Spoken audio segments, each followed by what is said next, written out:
Hello friends, this is Sakshi and you are my YouTube channel Enjoy Learning with Sakshi Pandey।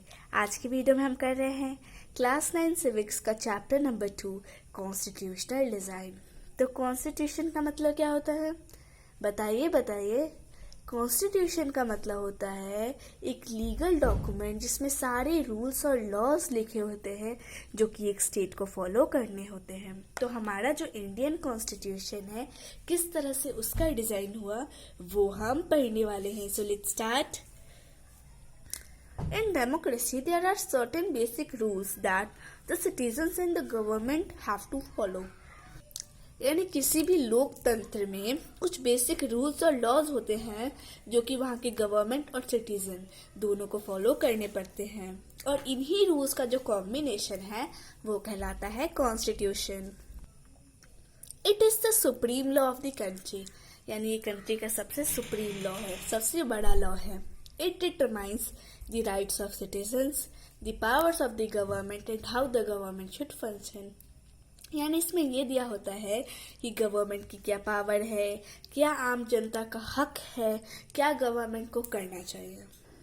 It also determines the relationship among people living in a territory called citizens and also the relationship between people and government. यानी इससे दो groups के बीच में relationship पता चलता है। सबसे पहले कि सिटीजन्स के आसपास में किस तरह के रिलेशन है और गवर्नमेंट और पीपल के बीच में किस तरह का रिलेशन है। Now let's C democratic constitution in south Africa. यानी साउथ अफ्रीका में democratic constitution. South Africa became independent and got its democratic constitution after a long struggle of freedom. यानी साउथ अफ्रीका जो है उसने बहुत ज़्यादा स्ट्रगल किया, तब जाके वो इंडिपेंडेंट बना।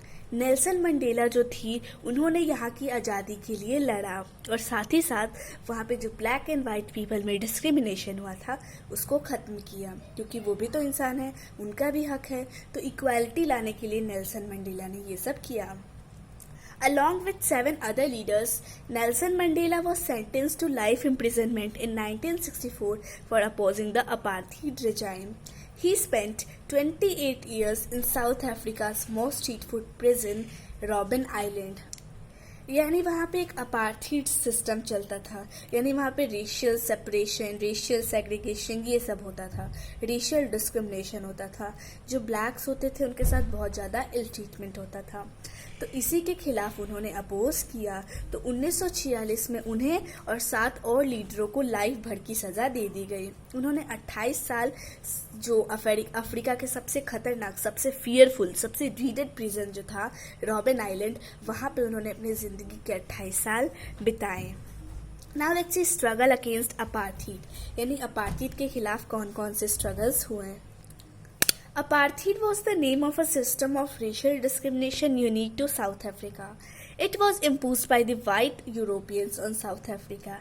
यानी अपार्थीड जो था वो एक ऐसा सिस्टम था जिसमें साउथ अफ्रीका में रेशियल डिस्क्रिमिनेशन होता था, यानी जो लोग काले होते थे उनके साथ डिस्क्रिमिनेशन होता था। ये वाइट यूरोपियंस ने साउथ अफ्रीका पे लगाया था। ठीक है, साउथ अफ्रीका के लोग जो होते हैं वो जनरली ब्लैक होते हैं, और वाइट यूरोपियंस में नाम ही है तो वाइट होंगे, ये ऑब्वियस सी बात है। ठीक है, तो उन लोगों ने ये इम्पोज किया था इन पे। During the 7th and 18th century, यानी 17वीं और 18वीं सदी के बीच में बहुत सारे वाइट जो थे वो अफ्रीका में सेटल हुए और लोकल रूलर्स बन गए। Due to the settlement of whites, the system of apartheid divided the people on the basis of their skin color. और वाइट्स के सेटलमेंट की वजह से ही अपार्थीड का मतलब इनरोलमेंट जो है, उसका इम्प्लीमेंशन जो है वो हुआ। ठीक है, अपार्थीड जो था उसमें लोगों के साथ स्किन कलर के बेसिस पर डिस्क्रिमिनेशन होता था। The native people of South Africa made up about 3/4 of the population and were called blacks। यानी साउथ अफ्रीका की जो 3/4 पॉपुलेशन थी वो उनके नेटिव लोगों से भरी थी, जिन्हें ब्लैक्स के नाम से भी जाना जाता था। Besides these two classes, there were people of mixed classes। ये वाइट और ब्लैक के सिवाय और भी क्लासेस थी जिन्हें हम कलर्ड या माइग्रेटेड इंडियंस के नाम से जानते हैं। Now let's see discrimination against non whites. यानी जो लोग गोरे नहीं होते थे, सफ़ेद नहीं होते थे, उनके खिलाफ किस तरह से डिस्क्रिमिनेशन होता था। The white rulers treated all non-whites as inferiors. यानी जो गोरे गोरे रूलर्स थे वो सारे नॉन वाइट्स को कमज़ोर की तरह ट्रीट किया करते थे. The apartheid system started oppressing blacks in the following ways. यानी इन सारे तरीकों में उन्होंने ब्लैक्स को ऑप्रेस किया. देखते हैं क्या है ये. सबसे पहला, the non whites did not have voting rights. यानी जो गोरे नहीं थे उनके पास वोटिंग का राइट नहीं था, और साथ ही साथ वो उन जगह पे नहीं रह सकते थे जहाँ पे गोरे लोग रहते हैं.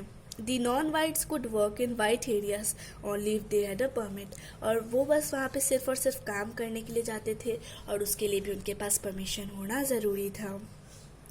Trains, buses, and all the public places like hotels, cinema halls, theaters, beaches, swimming pools, public toilet, etc. were separate for the white and black. यानी जो भी पब्लिक सर्विसेज थी सब गोरे और काले लोगों के लिए अलग थी. ट्रेन, बस, railway, each and every public service was different for white and black, and this was known as segregation. Understood? तब आपको सेग्रीगेशन नहीं समझ आ गया होगा. Blacks could not enter a church where the whites worship. यानी जिस चर्च में वाइट पूजा करते हैं उसमें ब्लैक नहीं आ सकते हैं, और साथ ही साथ उनको ये भी हक नहीं था कि वो एसोसिएशंस बना सके या वाइट्स के खिलाफ प्रोटेस्ट कर सके. यानी सारे हक, बेसिकली जो राइट्स आम जनता को मिलने चाहिए वो उनसे छीन लिए गए थे. Since 1950, the blacks, colored and Indians fought against the apartheid system. यानी 1950 से ब्लैक, कलर्ड जितने भी लोग थे जिनके साथ अन्याय हो रहा था वो अपार्थाइड सिस्टम के खिलाफ लड़ने लगे. उन्होंने बहुत सारी प्रोटेस्ट की, मार्च की, स्ट्राइक की, ठीक है. और जो अफ्रीकन नेशनल कांग्रेस यानी ANC जो थी उन्होंने ही इस मूवमेंट को लीड किया. Many workers' unions, the Communist Party and sensitive whites joined the ANC to oppose apartheid. यानी बहुत सारे वर्कर्स का यूनियन, कम्युनिस्ट पार्टी, सब ने इन लोगों में जुड़े, ठीक है, अपार्थीड को अपोज करने के लिए. Apartheid was declared unjust and racist by several countries. यानी बहुत सारी कंट्रीज ने इसे अनजस्ट साबित कर दिया गया था. But the government of south Africa continued the apartheid system. फिर भी जो साउथ अफ्रीका की गवर्नमेंट थी उसने इसे जारी रखा. टुवर्ड्स अ न्यू कॉन्स्टिट्यूशन, यानी एक नए संविधान की तरफ. As protests and struggles increased, the government changed its policies by repealing discriminating laws. यानी जैसे जैसे प्रोटेस्ट बढ़ते गए, लोगों के स्ट्रगल बढ़ते गए, आखिरकार गवर्नमेंट को झुकना पड़ा, इन लॉज को ख़त्म करना पड़ा और पुरानी जो पॉलिसीज थी उन्हें चेंज करना पड़ा. Ban on political parties and restrictions on the media were removed. यानी पहले वहाँ की जो पॉलिटिकल पार्टीज थी उन पर भी रेस्ट्रिक्शंस था, और जो मीडिया थी उस पर भी रेस्ट्रिक्शंस था, वो भी हटा दिया गया. 28 साल जेल में बिताने के बाद नेल्सन मंडेला को रिलीज कर दिया गया, और 26 अप्रैल 1994 की आधी रात को the new democratic state of the Republic of south Africa emerged. यानी एक नया जो कॉन्स्टिट्यूशन था वो बना था. कब? 26 अप्रैल 1994. डेट्स याद रहिएगा, क्योंकि आप लोग डेट्स भूल जाते हैं और एग्जाम में मार्क्स कम होते हैं तो आप टीचर से कंप्लेंट करते हैं. The new democratic state of the Republic of South America emerged. The apartheid government came to an end, paving the way for the formation of multiracial government. यानी जो apartheid government थी वो पूरी तरह से ख़त्म हो गई और एक नई multiracial government बनी, जिसमें सारे रेसेस के लोग जो थे वो रह सकते थे, चाहे वो गोरे हों, काले हों, कलर्ड हों, माइग्रेटेड हों, सब लोग एक साथ रह सकते थे. Now let's see equality of races in South Africa. यानी साउथ अफ्रीका में रेसेस के प्रति इक्वालिटी कैसे बढ़ी. After the emergence of the democratic South Africa, यानी जब साउथ अफ्रीका लोकतांत्रिक हो गया, black leaders appeal to fellow blacks to forgive the whites for the atrocities they had committed while in power. यानी जैसे ही डेमोक्रेटिक हो गया वो, तो लीडर्स ने अपील की सारे वाइट्स को कि जो भी आपको पहले, जो भी आपको मिले थे, जो भी आपको गवर्नमेंट की तरफ से क्या मिले थे, प्रिविलेज मिले थे, आप उन्हें त्याग दीजिए, क्योंकि ब्लैक का भी उतना ही हक है. They wanted to build up a new South Africa based on equality of all races. वो ऐसा चाहते थे कि साउथ अफ्रीका एकदम नया बन जाए. वो एक नई शुरुआत करना चाहते थे जहाँ पे सारे रेसेस के लोग रहते हों. The party that rule through compromise together to draw up a common constitution, यानी जो भी पार्टी रूल करेगी वो ऑपरेशंस के थ्रू रूल करे और फ्रीडम स्ट्रगल को भी लेड करे और एक कॉमन कॉन्स्टिट्यूशन को ड्रॉ अप करे. They included everybody in the society, यानी उसमें सारे लोग हों सोसाइटी के, ठीक है, चाहे उन्होंने पास्ट में कुछ भी किया हो, किसी भी चीज़ को वो रिप्रेजेंट करते थे, यानी पुरानी सारी चीज़ों को भूल कर वो एक नई शुरुआत करना चाहते थे. The whites agreed to the principle of majority rule and one person one vote, यानी जो वाइट थे वो लोग इस प्रिंसिपल को मान गए कि मेजॉरिटी रूल और एक इंसान का एक वोट वाले जो वोट वाला जो प्रिंसिपल है उसको मान गए. They also agreed to accept some basic right for the poor and the workers, फिर उन्होंने कहा कि जो गरीब लोग हैं उनके पास भी कुछ बेसिक राइट्स होने चाहिए, तो उसके लिए भी वो मान गए. The blacks agreed that majority rule would not be absolute, पर जो ब्लैक्स थे वो उन्होंने ये कहा कि जो मेजॉरिटी रूल होगा वो सही नहीं होगा, ठीक है. वाइट्स तो मान गए पर जो ब्लैक्स थे उन्होंने कहा ये सही नहीं होगा, ठीक है. सो they wrote down some rules which everyone had to obey and all future governments would have to follow. इसीलिए जो ब्लैक्स थे उन्होंने कुछ रूल्स बनाए जो कि सबको फॉलो करने पड़ेंगे और फ्यूचर में जो गवर्नमेंट्स बनेगी उन्हें भी फॉलो करना पड़ेगा.